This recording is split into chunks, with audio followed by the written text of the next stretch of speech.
Hello everyone, today we're back here in the 2015 Subaru Legacy. We're going to do a radio removal, so we're just going to be removing this radio here. This is if you're replacing your radio or maybe you need to check something back there, whatever it may be. We're just removing the radio today. Nothing really past these three components here, these vents, radio, and the climate control / heated seat area here. To do this removal, you're going to need two tools. You're going to need your pry tool, pretty basic pry tool will suffice, and then a Phillips screwdriver. You don't need like a super short Phillips screwdriver, anything crazy like that. Any old Phillips screwdriver should do the trick. Now to start, we're going to start up here at these two air vents. I have found that it's easier to start here on the right hand side and kind of pop this out. Now, once you've popped it out, it does take some encouragement to get the rest out. Sometimes you might feel like you're about to snap something, but I mean, obviously you want to be careful. You don't want to break anything. Now, back here we have the pin connector for the hazard lights, so you'll want to unplug that. This one can be a bit of a fun one to unplug too. There you go. I've found that to get this one unplugged, sometimes it's easier if you put your nail perpendicular instead of parallel with it. That kind of helps get it out a little easier. I have found when removing this one that a lot of times I have accidentally pulled this vent. The vent's gotten stuck on the main vent back here, and it's pulled out a little bit, so you'll want to make sure that all your vents are still connected, because it's going to be a pain in the rear if you put all this back together when you're done and one of your vents is disconnected and you have to take it all off to fix that. So once you got that done, set that aside. You'll see that we have exposed two screws here and here. We will be taking those out later, not quite yet. Next up, we're going to move down here to this plastic piece. Now this plastic piece is by far the worst part of all of this. I have found that kind of starting at the bottom here and prying it up is easiest. This one, there's really no way to get this out without feeling like you're about to break something. I mean, you can't really pry it from the side effectively, as you can see. Just kind of got to pull it, and it almost feels like it's going to break, but I've done this a few times and has not broken yet. So now down here, you'll see that we have exposed two screws, larger screws. We have also exposed these smaller Phillips screws. You do not need to remove these smaller ones. That's just holding in this gray plastic here. You do not need to remove that. Just need to remove these two big ones. So go ahead and take those out. Set them down here.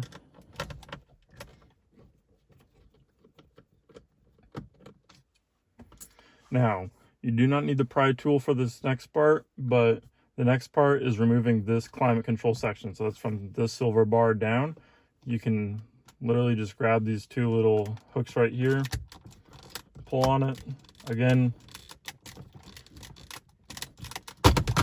takes a bit of encouragement, but it comes out. Same thing, you'll need to remove the pin adapter back here, or pin connector. Take out this little thing there, set that to the side. Now, next up, you'll see that we've exposed two more screws here. Now we can remove all four of these screws. You want to be very careful, especially if you don't have a screwdriver with a little magnetic tip, that when you're pulling these out, that you're holding onto the screws and not letting them fall down into the deep abyss, because you will probably never get them back. I did that on my old car and had two screws missing on my new head unit. Never fun. So as we pull these out, I'll let you all know what's coming up next on the channel. I've mentioned in my previous videos, if you've watched any of those, on my walkthrough of the infotainment systems on the 2020 Crosstrek and 2020 Forester. I used to do YouTube a while ago and kind of stopped there for a few years, and by a few years I mean more than 5. So YouTube has changed quite a bit, so I'm more than open to criticism. Coming up on this channel, I will be taking all this out again and replacing it with the new Pioneer DMH WT 8600 Next. That is Pioneer's new $1,200 10.1 inch screen, touchscreen, single DIN with a floating screen. So that'll be a really great install. I'll do a full video on that too. As soon as it gets here, it's on pre-order right now. But now that we have all these screws undone, we can go ahead and pop this out. This one is also clipped in with the screws. More than just the screws, it also clips in. So you will need to, again, give it some encouragement.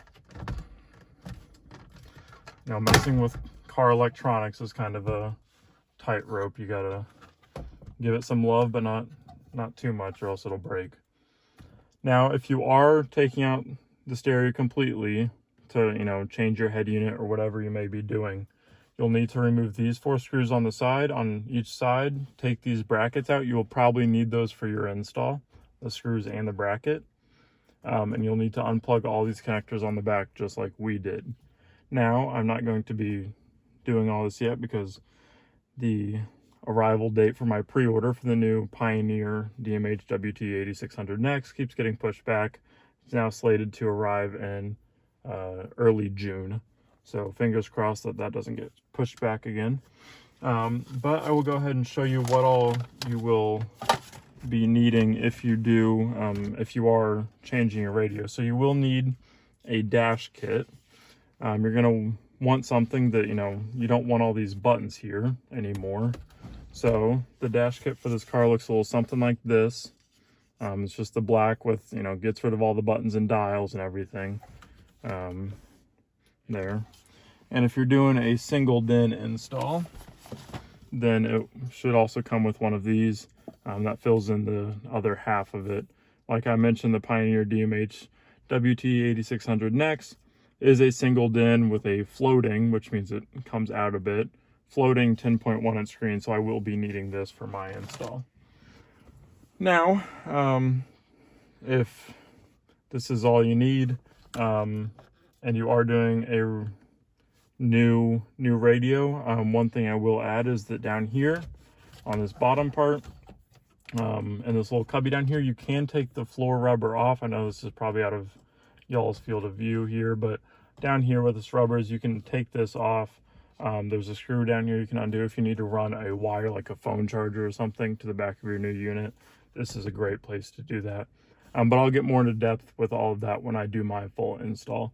So if that's something that you all want to see the new Pioneer, then, you know, subscribe to the channel, get your bell on, all that fun stuff. If that's all I need, then that's great. I'm going to go ahead and put it back together. If this was something that you all were just trying to service something back here, then we'll go ahead and walk through how to put this all back together real quick. So, put it back together. We're going to put this back exactly how it was. Each part of this bracket has 2 parts, the hole for the screw and a little plastic clip for it to go through. So you want to make sure it clips in. Hear that on both sides? Clips in. So once we've got it clipped in, we'll need to put our screws back. Now the screws for the climate control and the screws for all 6 of the screws that we took out, they're all exactly the same. So it is not the end of the world if you got them mixed up. I always recommend keeping them separate just because I'm picky, but it does not matter in this car. In my old one it did, so it's just a force of habit, I guess. But like I said, you need to be very careful that you don't lose any screws back here.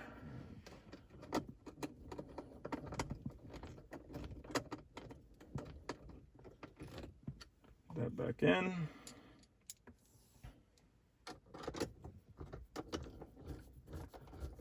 Last one there. All right, now we can go ahead. It doesn't really matter which one I do first, but in the sake of going backwards from how we did it, we'll go ahead and put climate controls in next. Simply plug this back in, make sure it clips in, and literally snaps back in on both sides. Now this one, don't forget, we had the 2 screws down here, so we're going to want to make sure that we put those back in as well. The thing when you're taking apart your radio like this, whether you're putting in a new radio or whatever it may be, it is very easy if you forget to put stuff back in correctly or snap it all back into place.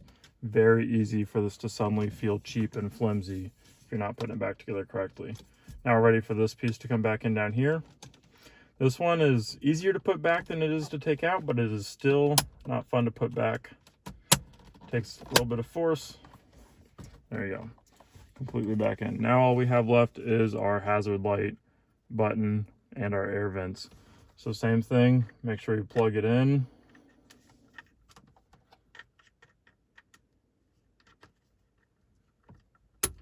There we go. Test your hazards, working good. Now we can slide this back in. This one also takes quite a bit of just pushing it in, because it does kind of go underneath the you know, the trim here. So we want to make sure we got it completely pushed in so it's not popping out anywhere. And it's looking good. So there we have it, all back together. If you all enjoyed this video, please do leave a thumbs up. That helps a lot. Lets me know that you all like these videos and you want me to keep doing them. If you have any other videos you'd like to see on a 2015 Subaru Legacy Premium like this one, or this one specifically, a 2020 Forester, or a 2020 Subaru Crosstrek, please let me know down in the comments, and I will do my best to show you all how to do that. Up next, like I said, I'll have the install of that top of the line new radio. I'm super excited for you all to see that. That'll be great. I'll probably also be doing a cabin air filter replacement in this car coming up soon. So stay tuned for that as well. If there's anything else that you'd like to see, please do let me know down in the comments. And thank you all for watching. Really appreciate it. And I'll see you in the next video.